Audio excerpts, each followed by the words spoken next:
দিনে দিনে শ্রমিকদের অবস্থা খুব খারাপ হচ্ছে। ওরা কোনো কিছু পাচ্ছে না। বছরে দুবার টোল ফ্রি দেওয়ার কথায় একবারও ওরা পাচ্ছে না। শ্রমিকরা কাজ করতে গিয়ে অ্যাক্সিডেন্ট হচ্ছে, তারও কোনো মর্যাদা পাচ্ছে না। তারপর প্রাইভেট যে ফার্মগুলো আছে তারা 7-8 ঘন্টা কাজের কথা, তাদেরকে দিয়ে 12 ঘন্টা 13 ঘন্টা করে কাজ করাচ্ছে। সবচেয়ে বেশি তো মলগুলিতে তো আরও বেশি দূর তাদের কাজ করাচ্ছে ওদের দিয়ে।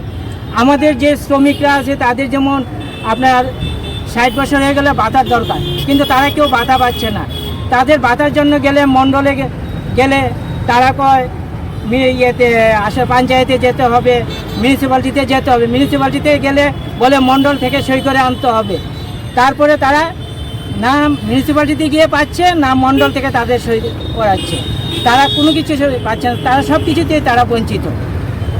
আমরা চাই যে আমাদের শ্রমিকরা যারা আছে তাদেরকে লেবার কার্ড অতি সত্ত্বে দিতে হবে, এবং তাদের যতগুলো পাওনা আছে বিগত দিনে তারা প্রত্যেক মাসে 50 টাকা করে দিয়েছিল। গভর্নমেন্ট আরও 50 টাকা করে দিয়ে 100 টাকা করে দেওয়ার কথা, কিন্তু কোনো কিছু তারা দেয়নি।